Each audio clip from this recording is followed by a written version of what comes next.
Hello students and welcome to this new lecture where we will see the continuation question answer part of your chapter number 5 the 100 dresses part 1. Thinking about the text के questions हमारे बाकी थे, तो oral comprehension check के सारे questions हमारे complete हो चुके थे। आशा करता हूं कि आपने फेयरबुक में ओरल कॉम्प्रिहेंशन के चेक लिख दिए होंगे। थिंकिंग अबाउट द टेक्स्ट के क्वेश्चन आंसर्स आज हम देखने वाले हैं और आगे बढ़िया सा नेक्स्ट चैप्टर देखने वाले जो है हमारा पार्ट 2 100 ड्रेसेस का पार्ट 2। चलिए first question, how is Wanda seen as different by the other girls. भाई कैसे वांडा एक अलग लड़की सबको लग रही थी, ठीक है। How do they treat her, वो कैसे ट्रीट कर रहे थे वांडा को। तो let us see the answer. आपके स्क्रीन पे आंसर आ गया है। Wanda is seen as different by the other girls. She is a poor and lonely girl. The girl made fun of her poverty and teased her by commenting on her dress. तो Wanda जो है वो अलग मानी जाती थी, दूसरे जो लड़कियां थी वो वांडा को अलग मानते थे क्योंकि वो एक गरीब है, एक अकेली लड़की है, ठीक है। और जो लड़कियां थी वो उसकी मजाक उड़ाती थी, वो उसकी गरीबी की मजाक उड़ाती थी और उसके ड्रेस के ऊपर कमेंट करके उसको बहुत ही परेशान करती थी। तो ये है आपका आंसर नंबर 1। क्वेश्चन नंबर 2 देख लेते हैं हम। How does Wanda feel about the dresses game, why does she say that she has 100 dresses. भाई वांडा को ड्रेसेस के गेम के बारे में कैसा फील होता था, क्या महसूस करती थी वो, और उसने ऐसा क्यों बोला कि उसके पास 100 ड्रेसेस हैं। तो चलिए आंसर देखिए। Wanda did not show any feelings regarding the dress game. तो वांडा ने बिल्कुल भी फीलिंग्स उनकी बताई नहीं थी, उसको ऐसा ऐसा बताया कि उसको कुछ महसूस ही नहीं हो रहा है, ठीक है, वो ड्रेसेस के गेम के बारे में। It is most likely that she was deeply hurt. तो भाई ये ऐसा हो ही सकता है कि वो डीपली हर्ट है, ठीक है, उसको बहुत ही उसको बुरा लगा है, ठीक है। It could have been one of the reasons why her family left the place and move to the city. तो भाई एक रीजन ऐसा हो सकता है कि भाई उसकी फैमिली जो है, ठीक है, वो जगह छोड़ के वो सिटी के अंदर चली गई थी। तो ये एक रीजन हो सकता है कि वांडा क्यों नहीं आई थी। She was a girl who was very poor and came from a long distance which made her feet dirty. तो वो एक गरीब लड़की थी, ठीक है, बहुत ही पुअर थी और वो बहुत ही लंबे डिस्टेंस से आती थी, बहुत दूर से आती थी, जिससे उसके पैर गंदे हो जाते थे। She wanted to draw attention of her friends. So she felt very happy when she told her friend that she had 100 dresses without realizing that they were making fun of her. तो वो अपने friends का attention चाहती थी, ठीक है, उनके जो भी उसकी लड़कियां थी और उसका अटेंशन चाहती थी, तो उसको बहुत ही मजा आता था ऐसा बोलने में कि भाई मेरे पास 100 ड्रेसेस हैं। उसको ये रियलाइज नहीं हो रहा था कि वो उनका मजाक उड़ा रहे हैं, realising that they were making fun of her. आप पॉज करके लिख सकते हैं, ठीक है। मैं नेक्स्ट क्वेश्चन पे जा रहा हूँ। Next question, Why does Maddie stand by and not do anything. तो मैडी वहां पे क्यों खड़ी रहती थी, कुछ कर क्यों नहीं रहती। How is she different from Peggy, Peggy से वो अलग कैसे हैं। क्या पैगी की फ्रेंडशिप मैडी के लिए इंपॉर्टेंट है, क्यों, कौन सी लाइन है जो आपको ये बताती है। चलिए देखते हैं। Maddie always stood by and never did anything as she was afraid that if she did she would be the next target of the children। तो मैडी हमेशा खड़ी रहती थी और कुछ नहीं करती थी जब वांडा की मजाक उड़ाते थे वो लोग, क्योंकि वो भी डरती थी कि अगर वो कुछ बोलेगी या कुछ ना कुछ करेगी तो वो एक नेक्स्ट टारगेट बन जाएगी, ठीक है, वो बच्चों की नेक्स्ट टारगेट, वो गर्ल्स की नेक्स्ट टारगेट बन जाएगी, उसका मजाक उड़ाने लगेंगे वो। She herself was poor and therefore felt that if she spoke against the others they would target her next. तो वो खुद ही पहले गरीब थी, ठीक है, और देयरफॉर उसने ऐसा महसूस किया कि भाई अगर वो कुछ बोलेगी दूसरे के सामने, वो लड़कियों के सामने कुछ बोलने जाएगी तो वो उनका अगला टारगेट बन जाएगी। Unlike her Peggy was a rich girl. तो मैडी जैसा नहीं था, पैगी जो थी वो एक रिच गर्ल थी, पैसे वाली थी। This was also the reason why Maddie could think from Wanda's point of view but Peggy could not. तो एक रीजन ये भी था कि भाई मैडी वांडा के पॉइंट ऑफ व्यू पे सोच सकती थी। वांडा भी गरीब थी, मैडी भी गरीब थी, तो मैडी जो थी वो वांडा के पॉइंट ऑफ व्यू से सोच सकती थी बट पैगी नहीं सोच सकती थी, ठीक है। Maddie was Peggy's best friend. Peggy की बेस्ट फ्रेंड थी मैडी, ठीक है। It seem as if she was in awe with Peggy. तो ऐसा लगता है कि भाई वो बहुत ही पैगी का ऐसा बड़ा मानती थी, ठीक है, उसको पसंद करती थी वो। She admired her quite a lot as she said that Peggy was the most liked girl in the room and that she drew better than anyone else. तो वो पैगी को एडमायर करती थी, एडमायर मतलब उसको बहुत ही पसंद थी उसके as a friend, best friend तरीके से। तो उसने ऐसा भी बोला था कि पैगी जो है वो रूम में सबसे मोस्ट लाइक्ड गर्ल है, सबको पसंद है पैगी, और सबसे अच्छा ड्राइंग भी पैगी करती है, ऐसा भी वो बोली थी। She did not have the courage to go against her. तो उसमें इतनी हिम्मत नहीं थी कि पैगी के सामने पढ़ सके, पैगी के सामने आ सके। Some of the lines from the text which shows that Peggy's friendship was important to Maddie are as follows. तो ऐसे लाइन्स हम देखते हैं जो ऐसा बताती है कि पैगी फ्रेंडशिप मैडी को बहुत इंपॉर्टेंट थी। First line, Peggy, who had thought up is this game, and Maddie, her inseparable friend, were always the last to leave. पैगी जिसने ये गेम सोचा था और मैडी उसकी इनसेपरेबल फ्रेंड, ठीक है, उससे अलग ही नहीं हो सकती, वो लास्ट होते थे लीव जाने में, निकलने में। She was Peggy's best friend and Peggy was the best liked girl in the whole room. तो पैगी की बेस्ट फ्रेंड थी और पैगी पूरे रूम में सबसे बढ़िया लड़की थी। Peggy could not possibly do anything that was really wrong, she thought. तो ये जो लाइन है हमको बताती है कि मैडी क्या सोच रही है। मैडी ये सोच रही है कि पैगी कभी भी कुछ गलती नहीं कर सकती है, ठीक है, कुछ गलत नहीं कर सकती है। Oh, Maddie was sure Peggy would win. तो मैडी श्योर ही थी पैगी जीतेगी। तो ये जो लाइंस है वो हमको ये बताती हैं कि भाई मैडी को पैगी की जो फ्रेंडशिप है वो कितनी इंपॉर्टेंट लग रही थी, ठीक है। चलिए नेक्स्ट क्वेश्चन पे जाते हैं। Number 4, what does miss mason think of Wanda's drawings? What do the children think of them? How do you know? तो मिस मेसन वांडा के ड्राइंग्स के बारे में क्या सोच रही थी, ठीक है, वो चिल्ड्रन क्या सोच रहे थे, आपको कैसे पता चला? तो वो चैप्टर में से हमको पता तो चला ही है, देख लेते हैं। Miss mason appreciated the paintings of Wanda. Miss mason ने वांडा की जितनी भी पेंटिंग्स उसने बनाई थी उसको अप्रिशिएट किया, अप्रिशिएट मतलब अच्छा अच्छा बोला। She was impressed at the creativity of the girl because she had painted 100 paintings which were in wide range of variety. तो वो impressed हो गई थी वो गर्ल की क्रिएटिविटी से, ठीक है, क्योंकि उसने 100 पेंटिंग्स बनाई थी, ठीक है, जो अलग अलग वेराइटी की थी। The children also admired the drawings. Everybody stopped and whistled or murmured admiringly. तो चिल्ड्रन ने भी ड्राइंग्स को एडमायर किया, ठीक है, पसंद किया। एवरीबडी वहां पे रुके, विसल किया, मरमर अंदर अंदर बात करने लगे और बढ़िया बढ़िया चीजें बोलने लगे। After Miss Mason had announced the Wandas was the winner, they burst into applause and even the boys were glad to have a chance to stamp on the floor and whistle. जब miss mason ने announce किया कि Wanda है winner, ठीक है, तो वो सब तालियां बजाने लगे और बॉयज भी खुश हो रहे थे क्योंकि उनको एक चांस मिल गया फ्लोर पे पैर पछाड़ने का और विसल करने का। Also, just as Peggy and Maddie entered the room, they stopped short and gasped. Later, they recognized the designs as those which Wanda had described to them. And in the end, Peggy exclaimed, "And I thought I could draw." This show that she also realized how good Wanda's drawings were. तो भाई पैगी और Maddie जब अंदर room में enter हुए तो वहां पे रुके और एकदम भौचक्के रह गए, चौकन्ना, वो हम बोलते हैं ना भौचक्के चौकन वो रह गए, एकदम शॉक्ड। उसके बाद उन्होंने रिकॉग्नाइज किया कि भाई ये जो डिजाइन है वो वांडा ने जैसी बताई थी वैसी ही है, ठीक है। और एंड में पैगी ने ऐसा भी बोला कि भाई मैं सोच रही थी मुझे ड्रॉ करना आता है, मतलब वांडा बढ़िया ड्राइंग करती है। तो ये हमको बताता है कि भाई कितनी वांडा की बढ़िया ड्राइंग्स हैं और पैगी ने भी ये रियलाइज किया कि वांडा की ड्राइंग्स बहुत ही बढ़िया हैं। ओके, चलिए नेक्स्ट देखते हैं कौन सी एक्सरसाइज है हमारे पास। भाई ये जो एक्सरसाइज है वो आपको दो सेंटेंसेस को ज्वाइन करने के लिए यूज करने वाली एक्सरसाइज है, वो मैं आपको डिटेल में ग्रामर में समझाऊंगा क्या करना है, ठीक है। उसके बाद ये आप सॉल्व कर पाएंगे। तो डायरेक्ट इनडायरेक्ट स्पीच और सिंपल कंपाउंड कॉम्प्लेक्स, ये सारी जो बातें हैं वो मैं आपको ग्रामर के टॉपिक में समझाऊंगा। अब हम बात करते हैं नेक्स्ट चैप्टर की, एडवर्ब्स भी ओके, चलिए ठीक है। अब हम बात करते हैं नेक्स्ट चैप्टर की जो द 100 ड्रेसेस पार्ट 2, जो आपके स्क्रीन पे आ गया है, the 100 dresses part 2।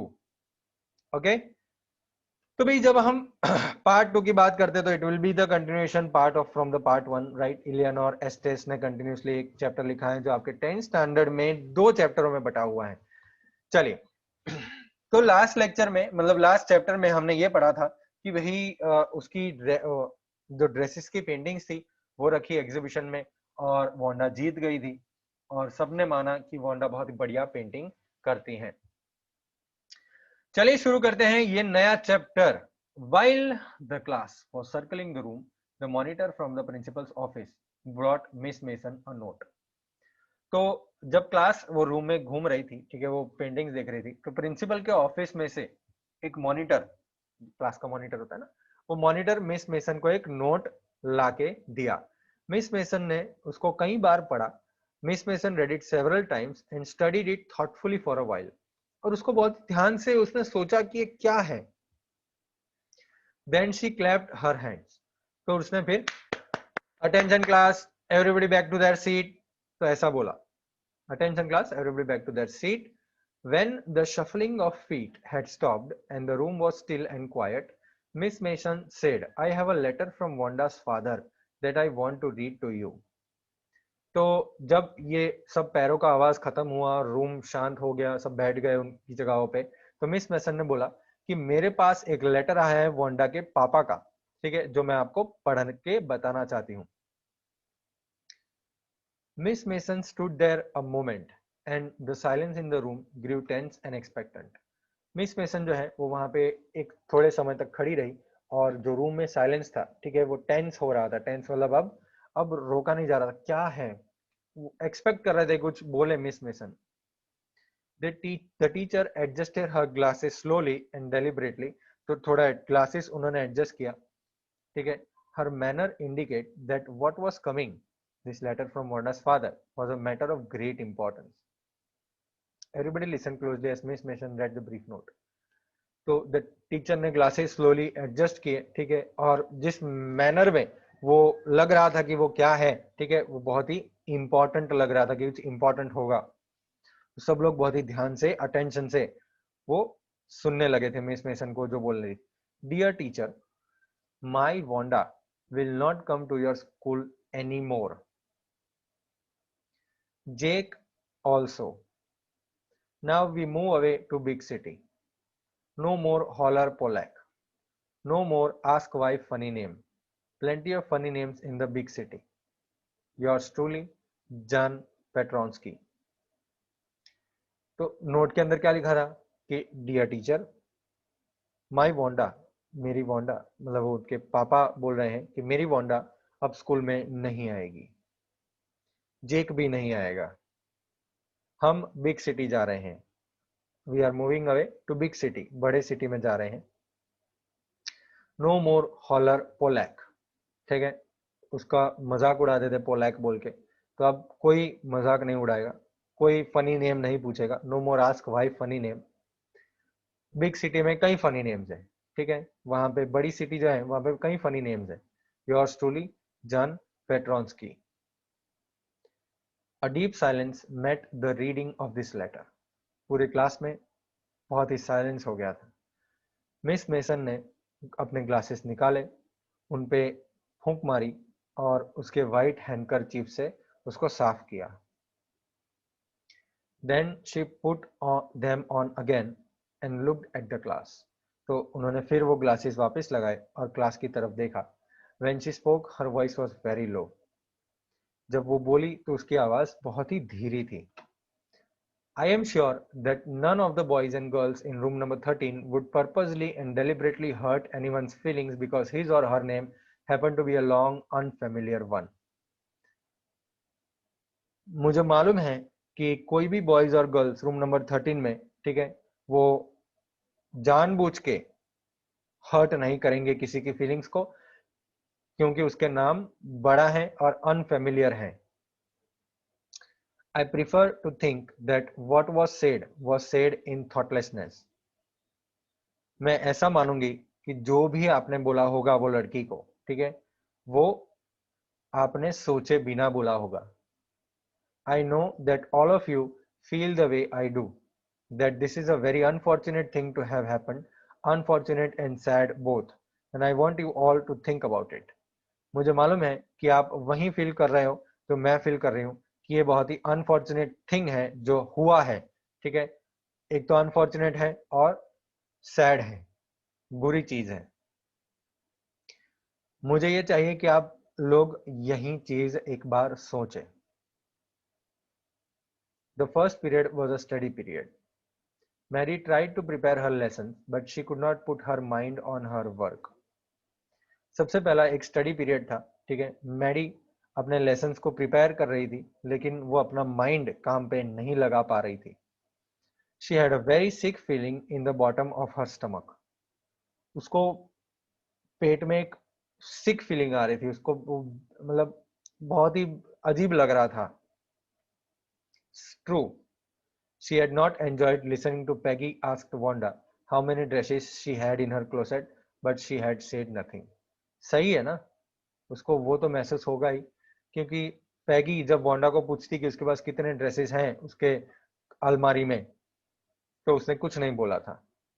She had stood by silently, and that was just as bad as what Peggy had done. तो वो वहां पे चुपचाप खड़ी रही थी। वो इतना ही बुरा है जितना पैगी ने जो काम किया है, उससे भी बुरा। She was a coward. वो एक डरपोक थी। At least Peggy hadn't considered they were being mean, but she, Maddie, had thought they were doing wrong. पैगी ने तो कंसिडर नहीं किया कि वो मीन बन रही है, वो खराब बन रही है, ठीक है, लेकिन मैगी ने तो वो सोचा ही था कि वो बुरा कर रही है। She could put herself in Wanda's shoes. Wanda's shoes मतलब वांडा जिस तरीके से समझ रही थी, जिस तरीके से महसूस कर रही थी, जिस तरीके से वो झेल रही थी ये सारी चीजें, वो मैडी समझ पा रही थी। Goodness, wasn't there anything she could do? If only she could tell Wanda she hadn't meant to hurt her feelings. Oh my God, कुछ ना कुछ कर सकती थी वो मैडी। अगर वो बता सकती वांडा को कि भाई वो उसकी फीलिंग्स हर्ट नहीं करना चाहती थी। She turned around and stole a glance at Peggy, but Peggy did not look up. वो मुड़ी देखने के लिए एक पैगी के सामने, एक ग्लांस मतलब एक बार देखने के लिए मुड़ी, लेकिन पैगी ने ऊपर नहीं देखा। She seemed to be studying hard. वो मुझे लगता था कि वो बहुत ही हार्ड स्टडी कर रही है, ठीक है, उसको ऐसा लग रहा था। Well, whether Peggy felt badly or not, she, Maddie, had to do something. पैगी को भले ही बुरा लगे या ना लगे, मैडी को कुछ ना कुछ करना था। अब ऐसा हो गया था। She had to find Wanda Petrovsky. उसको वांडा पेट्रोन्स्की को ढूंढना पड़ा होगा। May be she had not yet moved away, शायद वो अभी तक चले नहीं गए होंगे, वहीं पे होंगे। Maybe Peggy would climb the heights with her and they would tell Wanda she had won the contest and they thought she was smart and the 100 dresses were beautiful. तो शायद वो पैगी के साथ वो जो बॉगिंस हाइट्स हैं वहां पे जाएं, वांडा को बताएं कि वो कॉन्टेस्ट जीत गई हैं, और वो लोग सोचे भी कि भाई वो बहुत ही स्मार्ट है और 100 ड्रेसेस उसके बहुत ही ब्यूटीफुल हैं। चलिए ओरल कॉम्प्रिहेंशन चेक की बात करते हैं हम। Number 1, what did mister Petronski letter से? मिस्टर पेट्रोन्स्की का लेटर क्या बोलना चाहता था? Mr. Petronsky's letter said that Wanda would not come to school anymore as they were shifting to another city. Mister Petronski के लेटर में ऐसा लिखा था कि वांडा अब स्कूल नहीं आएगी क्योंकि वो दूसरे सिटी में शिफ्ट हो रहे हैं। उन्होंने ये भी बोला, he also said that there nobody would ask them why they had funny names because there were plenty of funny names in the city. तो भाई ऐसा लिखा था कि स्कूल नहीं आएंगे, सिटी में जाने वाले हैं वो, और ये भी लिखा था कि अब कोई नहीं पूछेगा कि उनका फनी नेम्स है, ठीक है, क्योंकि सिटी के अंदर बहुत सारे फनी नेम्स हैं। There were plenty of funny names in the city. Number 2, next oral question, is Miss Mason angry with the class और is she unhappy and upset? Yes, Miss Mason was unhappy and upset. Miss Mason जो थी वो unhappy थी और upset भी थी, and she was disturb, ठीक है, वो डिस्टर्ब भी थी by the ill treatment to the Wanda by the students of her class. तो उसने प्रॉपर्ली ट्रीटमेंट नहीं किया, उनके स्टूडेंट्स ने प्रॉपर्ली ट्रीट नहीं किया वांडा को, तो उससे वो डिस्टर्ब हो गई थी। She didn't approve of the humiliation of a child just because of a name, dresses and house.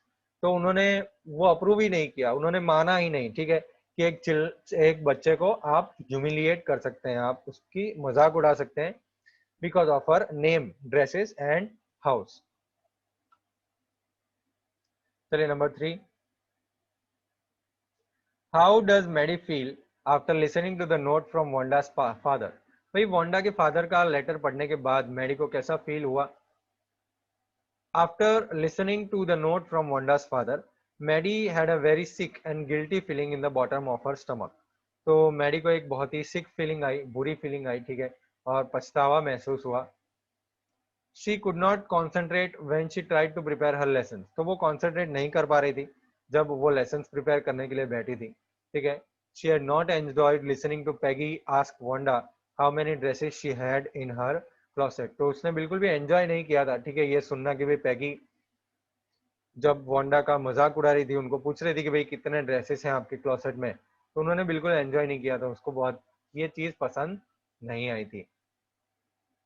What does Maddie want to do? Maddie क्या करना चाहती थी?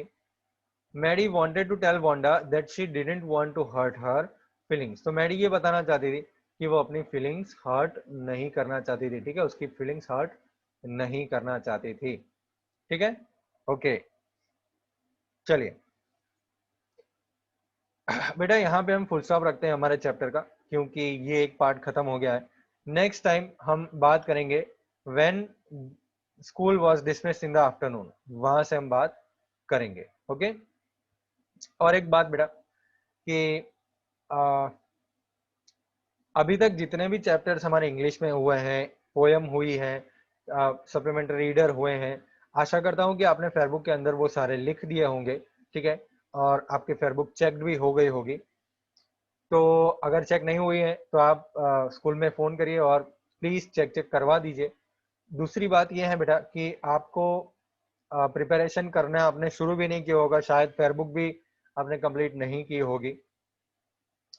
तो मैं ये पूछ रहा हूँ आपको, मैं ये बताना चाहता हूँ आपको कि भाई आप प्लीज़ फेयरबुक कंप्लीट करें. आप जितना भी काम कर रहे हैं, हम जितना भी काम कर रहे हैं आपके लिए अभी, तो उतना ही काम आप भी करें, ठीक है. और दूसरी चीज़ मैं आपको ये बताना चाहता हूँ कि 10th स्टैंडर्ड में आप हैं तो हम इंग्लिश के साथ ग्रामर भी इतना ही इम्पोर्टेंट है. तो ये जब चैप्टर खत्म होने वाला है, तो ये चैप्टर के बाद हम ग्रामर शुरू करेंगे, और सप्लीमेंट्री रीडर भी एक हमको देखना है, तो ये भी हम देखेंगे. मैं ये चाहता हूँ बेटा कि आप लोग फेयरबुक्स अपनी कंप्लीट रखें. दूसरी बात ये है कि आप प्रिपरेशन बनाए रखें, ठीक है, कभी ना कभी बड़ी टेस्ट आने वाली है, ठीक है, तो प्रिपरेशन बनाए रखें. जितने भी चैप्टर्स हमारे कंप्लीट हुए हैं एसएस और इंग्लिश दोनों में, तो वो आप कंप्लीट करना रखें, उसको रेडी करना शुरू कर दें, ठीक है, क्योंकि बड़ी टेस्ट जब आएगी तो वो टेस्ट के अंदर आपको बढ़िया परफॉर्मेंस देना है, ठीक है. और अभी के समय में जितना हो सकता है वो सब तो कर ही रहे हैं आपके स्कूल वाले, और हम भी कर रहे हैं, ठीक है. तो मैं आपको ये चाहता हूँ कि आप बनाए रखें, बिल्कुल मोटिवेशन ना हारें, और अपना काम बिल्कुल बढ़िया तरीके से करें, ठीक है. कुछ भी डाउट हो तो एक ऑप्शन तो यही, आपको भी नीचे ये जो यहाँ पे लाइव चैट का ऑप्शन है उसमें आप लिख सकते हैं जो भी डाउट है वो. दूसरा है कि आप फोन करके पूछ सकते हैं आपके स्कूल के अंदर जो भी डाउट है, या तो आप स्कूल में डायरेक्ट भी अब आ सकते हैं, ठीक है. तो कंफर्म कीजिए और डाउट क्लियर कीजिए जो भी डाउट है, ठीक है. अगर आप मुझसे टच में होना चाहते हैं तो आप मुझे टच में हो सकते हैं, आप स्कूल में कनेक्ट कर सकते हैं और मुझसे बात कर सकते हैं, ओके. तो यहाँ पे हम ये चैप्टर फुल स्टॉप करते हैं. नेक्स्ट टाइम हम देखेंगे यहाँ से when school was dismissed in the afternoon.